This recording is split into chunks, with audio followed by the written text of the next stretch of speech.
Guys, Deluded, I'm back again. Thank you very much for having me. Now, I think the camera angle is pretty straight, and quite sillily, I shouldn't have raised you guys' attention to that. But I'm a real guy, I give you the realness. Like a dud, ironically, the man who created Duds of the Week, I should actually be in my own Duds of the Week, because I've forgotten my tripod at a friend's house. I'm not going to see him for a week or two, so you got to hold it up like this, people, to be honest with you. I might probably buy a new one, but they will break, man. I need some quality. But away from all of that, something that annoys me more than them things, I mean, I wish they were the only problems I had. Let's speak about Arsenal. I'm not going to say anything new. We know if you don't make any, if you, how can I put this? We know at Arsenal you're not held to account. And I say that lightly because clearly the players internally and the manager internally, regardless of what we think, we have to keep balance. Clearly they're more angry about certain things. They're angrier than we believe at times because we don't see behind the scenes and the change rooms and things like that. But so we can be forgiven for that. But clearly, man, clearly, and what annoys me the most, people in this side.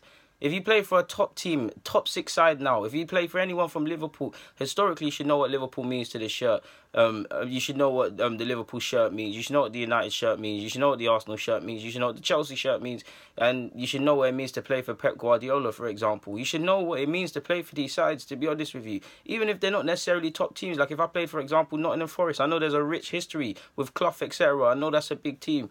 So with that being said, you'd think players of all sides, specifically Arsenal, better yet, would be scared to lose their spot or actual fearful of putting in bad performances and losing their space in the side. Don't get me wrong, we can't have players extremely scared to lose their spot in the side because especially young players, mistakes at the end of the day, bad games do happen, mistakes do happen, players aren't perfect, and at the end of the day, if you had too many players or people extremely scared of making mistakes, they're going to play too safe. And think about it logically, the more you avoid, the more scared you are of making a mistake, the more likely it is to happen, and you're just going to have a team for low on confidence and things like that. So you don't want to be too harsh on players if they play poorly, but there has to be balance, which there isn't at Arsenal. There's no real, I don't think these players, whether it's Arsenal, we know, I'm not going to get into it, we know Wenger is a soft touch when it comes to this, whether it's Wenger, whether it's whatever, to constantly, low battery, I hope that didn't mess it up, but to constantly see this, guys, it hurts me to know that these players are not scared or they don't have any consequences of putting in poor performances.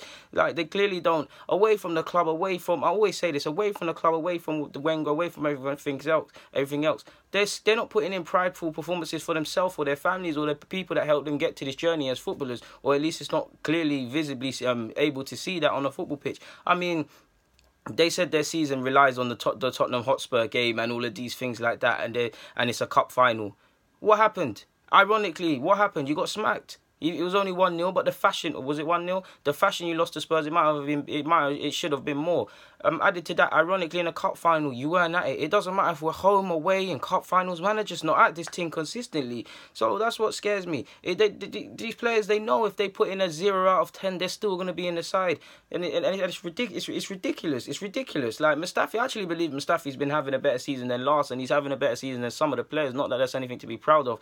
But is he necessarily scared of getting too tight and messing up? Are the strikers scared of not being productive? Are the midfielders scared of being competent? Are the defenders scared of making these errors? Are the keepers between Ospina and Cech, because they're both doing the same nonsense, are they scared of losing their places? No one is. You need that healthy fear because it makes you up your performances. Away from, we know we need competition, healthy competition for all spots at this side. That's lacking as well. These are the things that there's no consequences. I'm not speaking necessarily you must issue and dish out man fines and things for playing poorly. I wish you could, and they should, and Mertesacker does, but there's not really. This club's not serious, and until you're serious, you can't win anything. Alexis Sanchez, historically, you've heard a lot of rumours about him being able to go to Paris and his family being able to come and visit him when they're not supposed to at several periods. You've heard several rumours about Ozil always pulling colds and always getting away with stuff. Ironically, again, I love Ozil, and I'm not here to, if it's not true, I'm not going to slander a man. I don't know if it's facts or not, but you have heard a lot of rumours that a doctor went to his house because he said he was ill, and when the doctor went to his house, he was actually in Turkey. We know Wenger loves Ozil, and we know Ozil behaves a certain way that he couldn't at any other club. So you could be forgiven for not for believing that. Iwobi, you've seen him in the headlines for several stuff. You've actually heard two of his players, of his teammates give interviews, specifically Jack Wilshere, in which they say he's always getting fined and he's always late. So where's the professionalism of young pros at this club that should be knowing what it means to play for this club? And when you consider on paper we're a top 6 side, 7/8 richest in the world, you should be able to bring in top level wingers. Man should be knowing the chance that they have at this football club and the opportunity they have in front of them. It's ridiculous. Like, there's no excellence at this club, and I'm not speaking about Pep Guardiola winning all them trophies he did at Barcelona. Of course, that's excellence. But excellence is how you wake up in the morning, the attitude you wake up with in the morning, how you carry yourself, how you carry your clothes, how you behave in the dressing room, how you behave to the tea lady, how you behave on the drive to work, how your damn routine when you get up in the morning. Do you listen to Lady Gaga? I don't know what these players do. Whatever. It's mentality. It's how you carry yourself. These players are not inspired to play for Wenger, clearly, or they wouldn't put in these performances. They would, but these players are not inspired to be better for themselves. You always hear companies say playing for Pep is like a university. Kevin De Bruyne always bred in say multiple things away from the hysteria that Pep gets. What have they done? What has Pep done at base level? He's inspired these players to want to learn for themselves. And I've given you guys this example myself. One of my first coaches, Glenn, he was a serious coach. So he taught me the Cruyff Den, one of the best skills. I've got a video coming out about that. Serious coach, love that. Shout out to him, man. I still talk to his son. Real guy, and if you know, a real legend in this football team. But when I left Glenn's team and I went to Darren's team, Darren and Snatch, different teams. Glenn's team was getting shagged. The best players were getting sucked somewhere like Wenger, and this was a Pep Guardiola thing. So I went there to obviously go and win trophies.